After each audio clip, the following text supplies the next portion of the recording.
It's 3 a.m. and something strange is happening. Your body is exhausted, but your brain refuses to stop. You're staring at the ceiling, completely still, but inside your head, everything is moving. Thoughts, questions, memories. What if? What if? What if?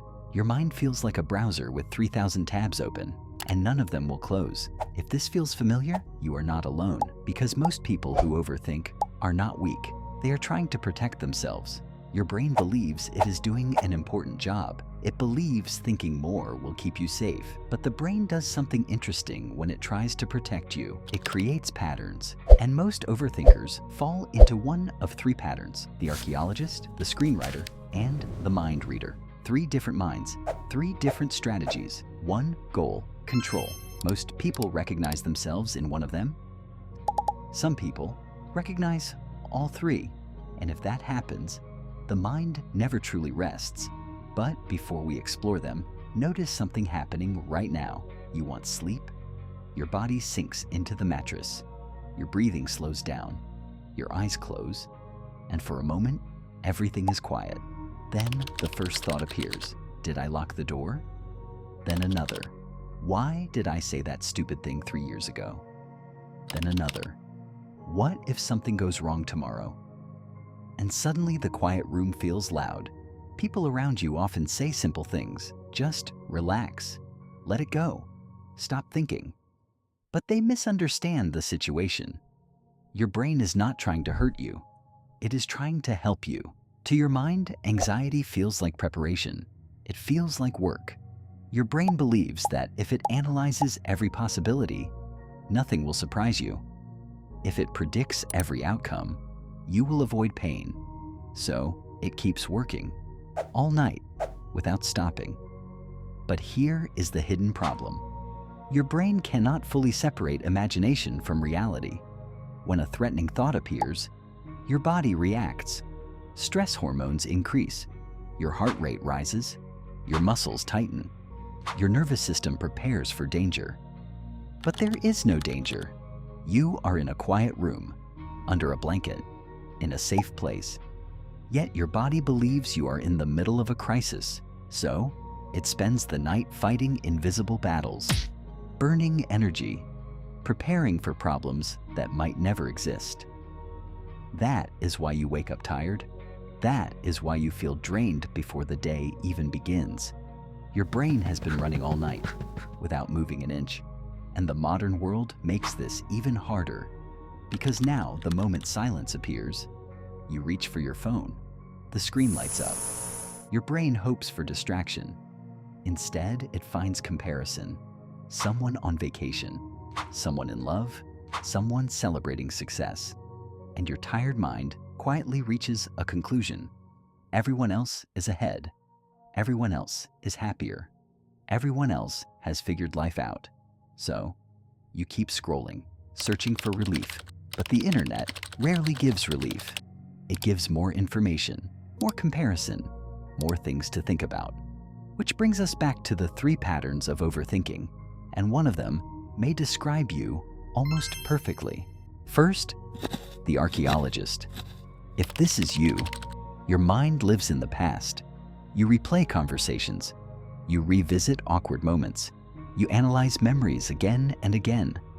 Your brain searches through the past, looking for mistakes. A thought appears.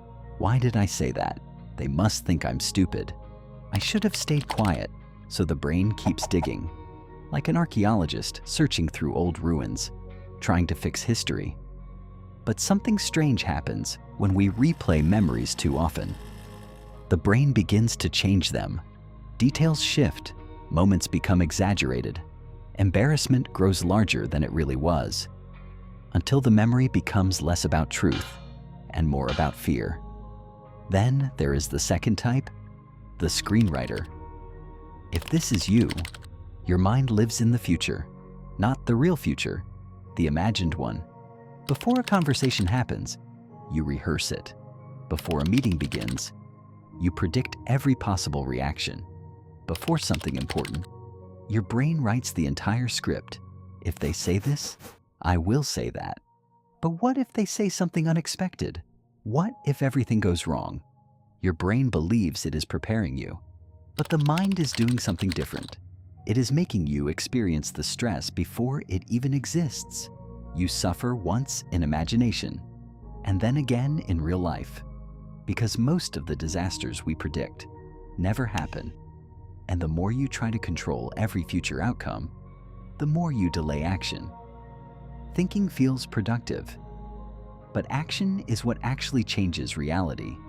Fear grows through endless thinking, but action slowly dissolves it. And finally, there is the third type, the mind reader.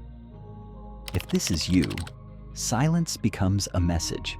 Someone replies late. Your brain assumes they are angry. Someone sends a short message. Your brain assumes they are annoyed. Someone looks neutral. Your brain assumes rejection. Why no emoji? The tone felt strange. Did I do something wrong? So your mind begins analyzing every signal, every word, every pause, trying to decode emotions that were never spoken. But there is a problem. You cannot read minds. All you can read are your own fears. And sometimes those fears write stories that were never real. If you recognized yourself here, you are not alone. Now notice something important. If you recognized yourself in all three patterns, your brain is fighting battles on three different fronts: the past, the future, and the thoughts of other people. No wonder you feel exhausted. But beneath all three patterns, there is one common desire: control. Your brain believes that if it thinks hard enough, it can control the outcome.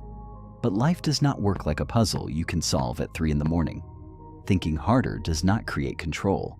It steals your peace, and it steals the time you could use to build something meaningful. So ask yourself one question. What are you trying to control right now? A painful memory, an uncertain future, or someone else's opinion?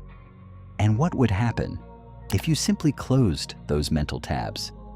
Not because every answer is clear, but because you trust yourself to handle problems when they actually arrive. Imagine your thoughts like cars on a highway. They appear, they pass. One carries worry about money, another carries regret about yesterday, another carries fear about tomorrow. You can watch them pass, but you don't have to get inside. You don't have to drive them. You can simply let them go. Rest now. You have done enough thinking for today. The world will still be here tomorrow, and when it arrives, you will be ready for it. You know where to find us.